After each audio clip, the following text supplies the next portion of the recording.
કેમ છો વિદ્યાર્થી મિત્રો? આજે આપણે ભણવાના છે મુક્ત પટલ વિશે.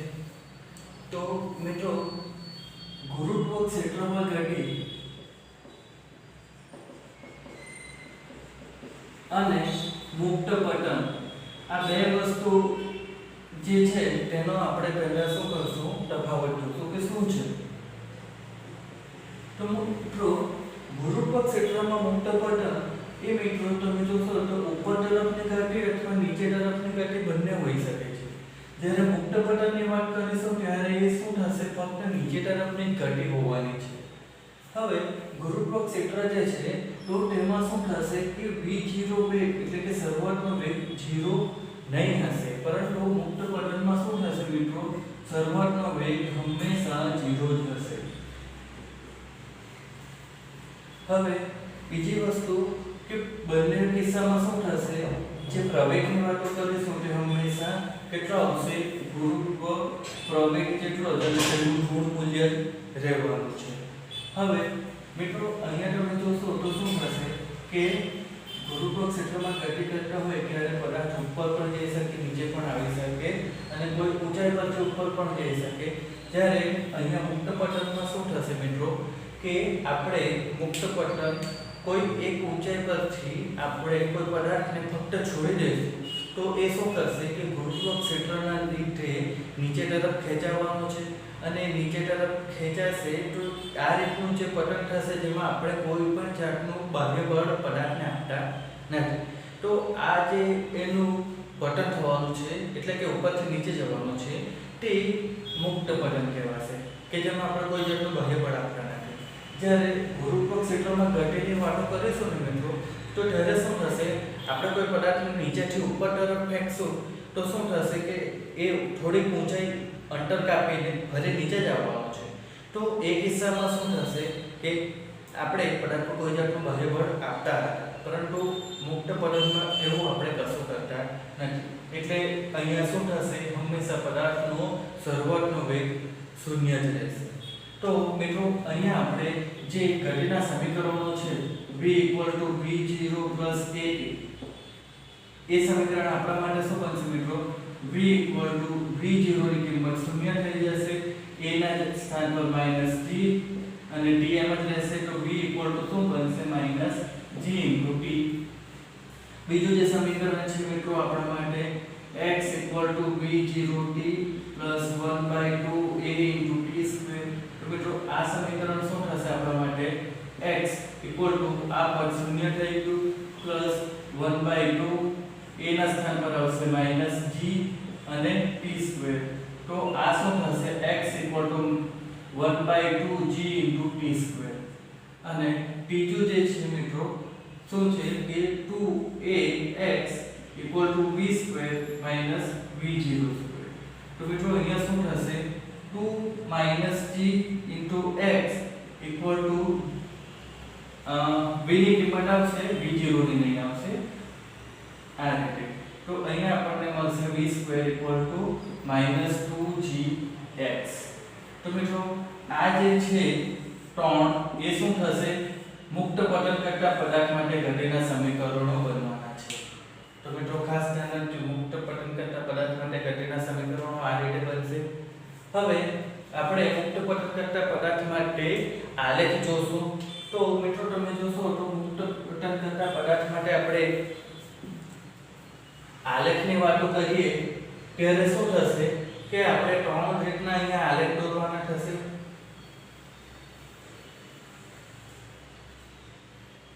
મુક્ત પતન કરતા પદાર્થની જે આપણે અહીંયા વાતો કરતા છે હવે, તો પહેલો આલેખ પ્રવેગ અને સમયનો થશે. તો મિત્રો, અહીંયા શું થશે કે પ્રવેગ અને સમયનો આલેખની વાતો કરીશું તો y અક્ષ પર પ્રવેગ અને x અક્ષ પર સમય. તો આ પ્રવેગ મિત્રો શું થવાનું છે, અચળ આવવાનો છે, કેટલો, 9.8 જેટલો. કારણ કે તમે જોશો તો મુક્ત પતન કરતા પદાર્થ પર શું થવાનું છે, ફક્ત ગુરુત્વ પ્રવેગ લાગવાનો છે જેના લીધે નીચે જશે. તો અહીંયા શું થશે મિત્રો, પ્રવેગ આ રીતે આવવાનો છે. હવે મિત્રો, આપણે વેગ અને સમયનો આલેખ દોરીશું. આ હતો પ્રવેગ અને સમય.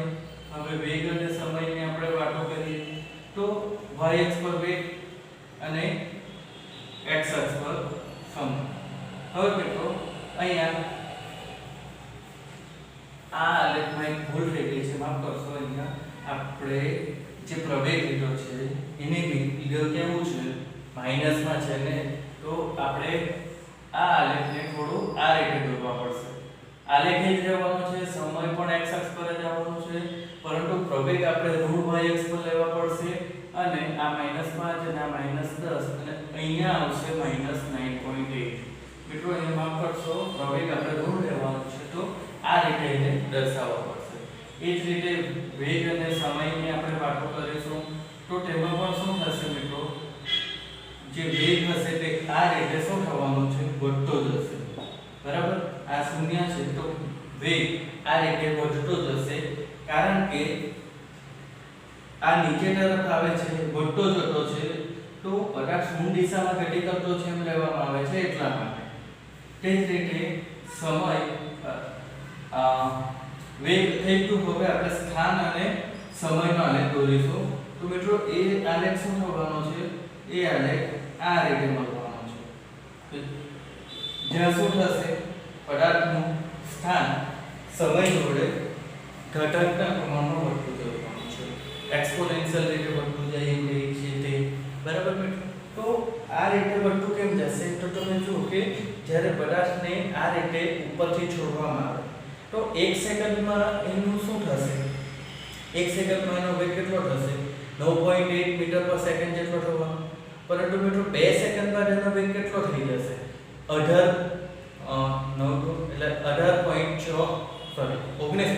થઈ જશે. બરાબર, તો એક કિસ્સામાં શું થશે મિત્રો કે 19.6 મીટર પર સેકન્ડની ઝડપે પદાર્થ શું કરશે, વધુ અંતર કાપશે. એ જ રીતે એનો વેગ વધતો જશે, તો વેગ શું થશે, સમય જોડે વધતો જાય તો એનો સ્થાનમાં શું થશે, સમય જોડે વધારે ફેરફાર થવાનો છે, એટલે એનો આલેખ આ રીતે આવવાનો છે. તો આ મુક્ત પટલના ગતિના 3 સમીકરણો થશે અને આ એના માટેના 3 આલેખો થવાના છે.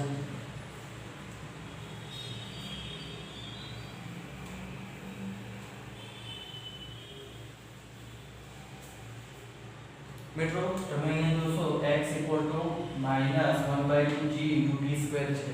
અહીંયા તમે મિત્રો આ જે વસ્તુ છે ત્યાં x 1 મૂકીએ આપણે 1 સેકન્ડ માટે સ્થાન, તો શું મળશે, -1/2 g આપણે 10 લઈ લઈએ અને t1. તો આ મિત્રો આપણને શું મળવાનું છે, તમે જોશો તો 5 મળશે માઈનસ. હવે મિત્રો આપણે 2 સેકન્ડે જ્યારે પદાર્થનું સ્થાન લેશું તો ત્યારે શું થશે, -1/2 10 અને અહીંયા 2 નો વર્ગ એટલે શું થશે, 4 આવશે. તો હવે તમે જોશો તો મિત્રો શું થવાનું છે કે આ 20 આવશે. બરાબર, હવે તમે જોશો તો ઋણ આવશે, x આપણે 3 સેકન્ડ લઈએ તો -1/2 10 અને 9, તો આ શું થશે, -45. તો મિત્રો હવે તમને ખબર પડી ગઈ હશે કે આપણો સ્થાન અને સમયનો આલેખ વક્ર કહેવાયો, કારણ કે તમે જોશો તો શું થશે, શૂન્ય સમય અહીંયા 1 સેકન્ડે શું થશે 5 પર, તો 1 સેકન્ડે અહીંયા આવશે. પછી શું છે, 2 સેકન્ડે કેટલા પર છે, તો 20 પર, તો 2 સેકન્ડે અહીંયા પહોંચી જશે અને 3 સેકન્ડે 45 પર છે મિત્રો, તો શું થશે અહીંયા, તો આ આલેખ આપણને આ રીતે વક્ર મળતો હતો. બરાબર મિત્રો,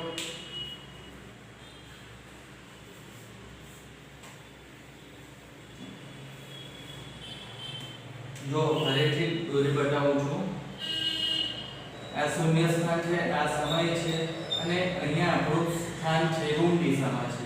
હવે 1 સેકન્ડના સમયે આપણને શું મળે છે, 5 જેટલું અંતર, 2 એ 20 મળે છે, તો અહીંયા 2 લખીએ અને 3 એ કેટલું મળે છે, 45 મળે છે, તો અહીંયા 3 લખીએ છીએ. તો મિત્રો આ આલેખ આપણને આ રીતે મળવાનો છે. બરાબર મિત્રો, જે વસ્તુ પહેલા બતાવી હતી તે તમે હવે અહીંયા શું કરો કે આ જે સૂત્ર છે એમાં કિંમત મૂકીને પણ મેળવી શકો. અને આ કોઈ પણ પદાર્થ માટે શું થશે, સરખું જ રહેવાનું છે, કારણ કે અહીંયા તમે જોશો તો પદાર્થનું દળ આવતું નથી. મિત્રો હવે આપણે વાતો કરીશું સાપેક્ષ ગતિની.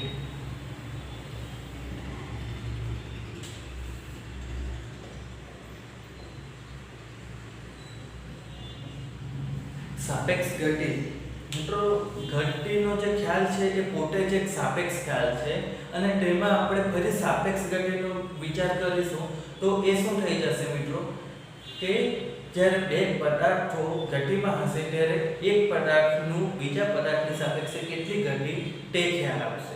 આપણે ફક્ત ગતિની વાતો કરશું ત્યારે શું થશે કે કોઈ એક વસ્તુ કે વ્યક્તિ કે પદાર્થ સ્થિર હશે અને બીજો ગતિમાં હોય તેને આપણે શું કહેતા કે ગતિમાં હતું. પરંતુ જ્યારે આપણે સાપેક્ષ ગતિની વાતો કરશું ત્યારે શું થશે કે બંને વસ્તુ ગતિમાં થશે. તમે જુઓ તો અત્યારે આ એક વ્યક્તિ છે અને આ બીજો વ્યક્તિ છે. આ વ્યક્તિ અહીંયા સ્થિર છે અને આ વ્યક્તિ અહીંયાથી આ રીતે પસાર થાય તો આપણે શું કહેતા કે આ વ્યક્તિની સાપેક્ષે આ વ્યક્તિ પોતાનું સ્થાન બદલી રહ્યો છે તો શું થશે કે આ વ્યક્તિની સાપેક્ષે આ વ્યક્તિ ગતિમાં છે એમ કહેવાશે. પરંતુ આ વ્યક્તિની સાપેક્ષે આ ગતિમાં નહીં કહેવાતું. પરંતુ હવે જ્યારે સાપેક્ષ ગતિની વાત કરશું ત્યારે શું થશે કે આ વ્યક્તિ આ તરફથી અને આ વ્યક્તિ આ તરફથી બંને એકબીજાની સાપેક્ષે ગતિમાં છે એમ કહેવાશે અથવા બંને એક જ દિશામાં જઈ રહ્યા હોય એવું પણ બનશે. બરાબર મિત્રો? તો એ સાપેક્ષ ગતિનો ખ્યાલ છે. હવે સાપેક્ષ ગતિનો જે ખ્યાલ છે એ શું થશે કે અવલોકનકર્તા પર જ આધારિત રહેશે. અવલોકનકર્તા ક્યાંથી વસ્તુને અવલોકન કરી રહ્યો છે તેના પર જ એનો આધાર રહેશે.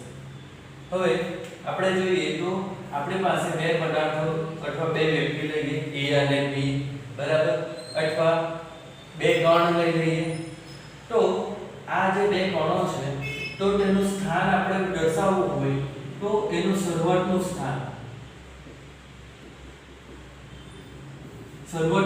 મિત્રો આપણે x0 A લઈએ અને x0 B લઈએ.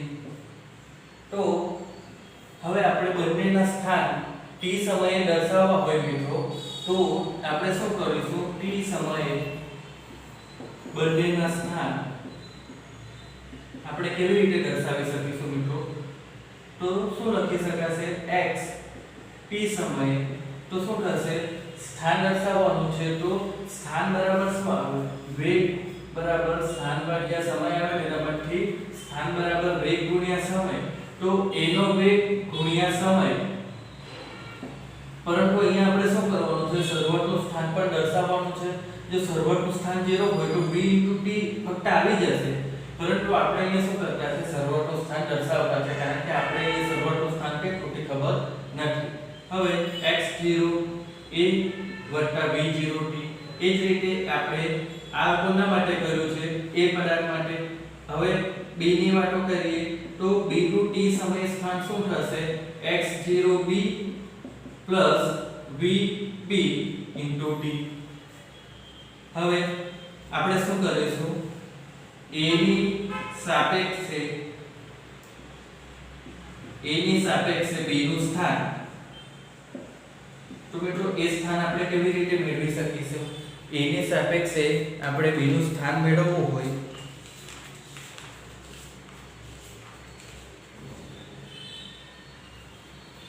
અહીંયા આપણે શું લખીશું x a b અને t તેના બરાબર શું થશે x a x b આ રીતે. તો હવે અહીંયા આપણને જે કિંમત મળી છે તે કિંમત આપણે ફરીથી મૂકીએ તો શું થશે x0a va t x0b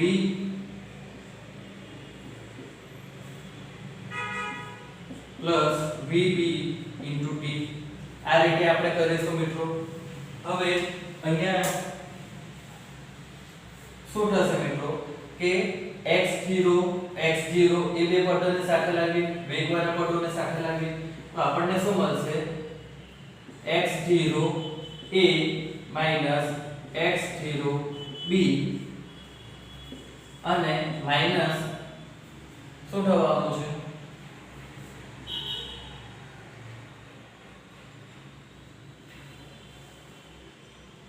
અરે અહીંયા ધન આવશે, અંદર માઈનસ આવશે, VA into T વત્તા VB into T. આ રીતે બનવાનું છે. શું કર્યું છે આપણે? શરૂઆતમાં t સમય બંનેના સ્થાન મેળવ્યા છે, પછી a ની સાપેક્ષે b નું સ્થાન, તો શું કરવું પડે? a નું સ્થાન ઓછા b નું સ્થાન કર્યું છે. હવે બંનેની અહીંયાની કિંમત મૂકી છે, પછી શરૂઆતના સ્થાનને સાથે લીધા છે અને વેગવાળા પદોને સાથે લીધા છે. જો મિત્રો શરૂઆતનું સ્થાન 0 લઈએ, શરૂઆતનું સ્થાન a અને b માટે આપણે શું કરીશું? 0 લેશું. તો એ કિસ્સામાં શું થશે? આ બંને કેવા થઈ જવાના છે? 0. તો આપણને શું મળશે? x ab at t time, બરાબર? t સમયે શું થવાનું છે? x ab એટલે કે a ની સાપેક્ષે b નું સ્થાન. આપણને ફક્ત આટલું જ મળશે. આ જે પદ છે તે શું થશે? નીકળી જશે. ફક્ત આ જ રહેવાનું છે. va into t plus vb into t. અહીંયા ઋણ આવશે. આ રીતે આપણને મિત્રો શું થશે? સ્થાન મળવાનું છે. હવે આ જે છે તેને આપણે શું કરીશું? d/dt એટલે કે સમય સાપેક્ષે વિકલન કરીશું x ab. તો મિત્રો એ આપણને આ તરફ શું આપશે? va vb. હવે આ તમે જોશો તો શું કહેવાશે? x ab એટલે a ના સાપેક્ષે b નું સ્થાન છે. તો હવે આપણે એનું સ્થાનનું સમયની સાપેક્ષે વિકલન કરશું તો વેગ આવશે. તો તે વેગ કેવો કહેવાશે? v ab equal to va minus vb. તો આ આપણને શું આપે છે? a ના સાપેક્ષ b નો વેગ, અને એને તો મિત્રો સાપેક્ષ વેગ કહેવાય છે ને. અહીંયા તમે જોશો તો શું થયું છે? a ના સાપેક્ષે b નું આપણે પહેલા સ્થાન મેળવ્યું છે, બરાબર મિત્રો? અને તે સ્થાન જે આપણે મેળવ્યું છે એનું શું કર્યું છે? સમય સાપેક્ષે વિકલન કર્યું છે, એટલે આપણને વેગ મળી ગયો છે, જે a ના સાપેક્ષે b નો વેગ, બરાબર મિત્રો? તો હવે અહીંયા જોશો તો શું થશે? આપણને 3 કે 4 અલગ અલગ કિસ્સા જોવા મળવાના છે, બરાબર મિત્રો? એ પહેલા એક વસ્તુ જોઈએ કે જો અહીંયા આપણે a ની સાપેક્ષે b નું સ્થાન છે, એના જગ્યાએ આપણે અહીંયા b ના સાપેક્ષે a નું સ્થાન લેશું, તો એ કિસ્સામાં શું થશે કે આ જે પદ છે તો કેન્સલ થઈ જવાનું છે, એટલે એમ જ રહેશે. પરંતુ અહીંયા xb xa આવશે. તો આપણને અહીંયા શું મળશે? vb va. તો આ પદ શું આવશે? vb va. તો અહીંયા આપણને શું મળશે? vb va. અને અહીંયા પણ શું થઈ જશે? ba. તો મિત્રો જો આપણે a ની સાપેક્ષે b નું સ્થાન શોધવું તેના કરતા b ની સાપેક્ષે a નું શોધવું હોય તો જ્યાં આપણે b મૂક્યો હતો ત્યાં આપણે a મૂકી દેવાનો રહેશે.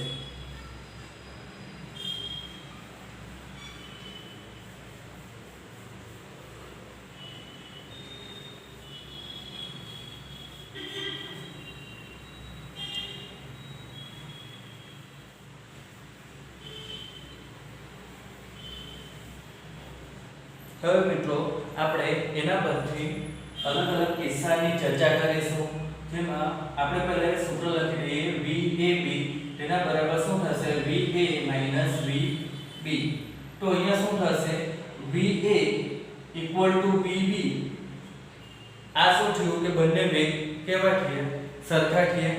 તો મિત્રો બંને વેગ સરખા થશે તો અહીંયા શું થશે કે બંને પદાર્થો એકબીજાને સમાંતર જ ગતિ કરશે. અહીંયા તમે બંનેનો આલેખ લેશો x અને t, સ્થાન અને સમયનો આલેખ આ કિસ્સામાં તમે લેશો તો શું થશે મિત્રો? જો b પદાર્થ આ રીતે ગતિ સ્થાન બદલતો હશે તો એ પદાર્થ પણ આ જ રીતે શું કરશે? એને સમાંતર જ ગતિ કરતો રહેશે, કારણ કે બંનેના વેગ કેવા છે? સરખા. તો તેમના વચ્ચેનું જે અંતર છે એમાં કોઈ જાતનો ફેરફાર આવશે નહીં. આને તમે મિત્રો આ રીતે પણ સમજી શકો કે VA ઇક્વલ ટુ અરે x a b આપણે સ્થાનની જે વાતો કરી હતી તે x0a x0b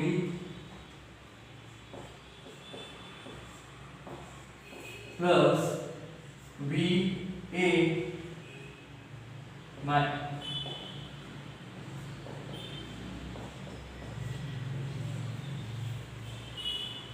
આપણે શરૂઆતમાં જે બે પદાર્થોને એકબીજાની સાપેક્ષે સ્થાન મેળવ્યું હતું તે સૂત્રની વાતો કરીએ છીએ તો અહીંયા Va અને Vb જો સરખા થઈ જાય તો આ પદ આપણું શું થવાનું છે મિત્રો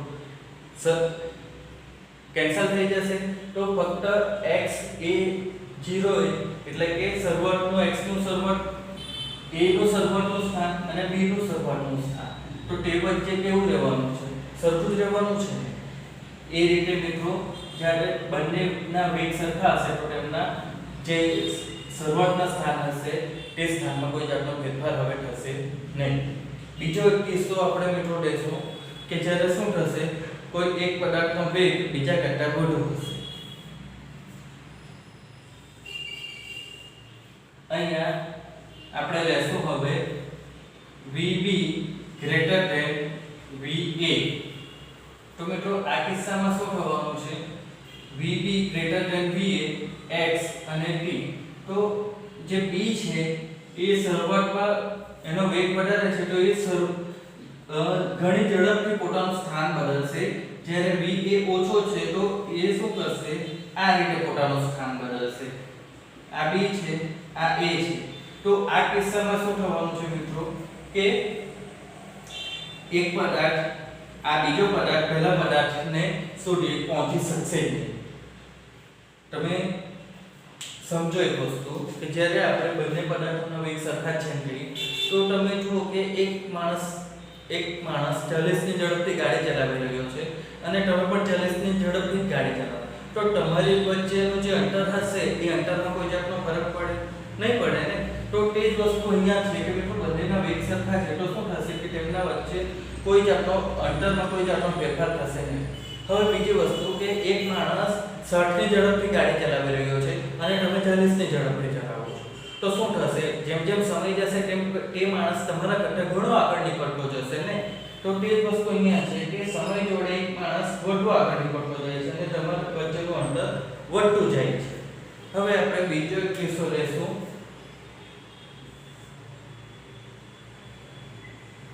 VB less than VA. તો એ કિસ્સામાં મિત્રો આપણને શું થશે કે એક પદાર્થ જે છે તેનું સ્થાન આ રીતે છે અને બીજો પદાર્થ આ રીતે એને શું કરશે ઓવરટેક કરે છે. આ B છે આ A છે. B નો વેગ કેવો છે મિત્રો અહીંયા ઓછો છે તો એ ધીરે ધીરે જશે અને A નો વેગ વધુ છે તો એ ઝડપથી ઉપર નીકળી જશે.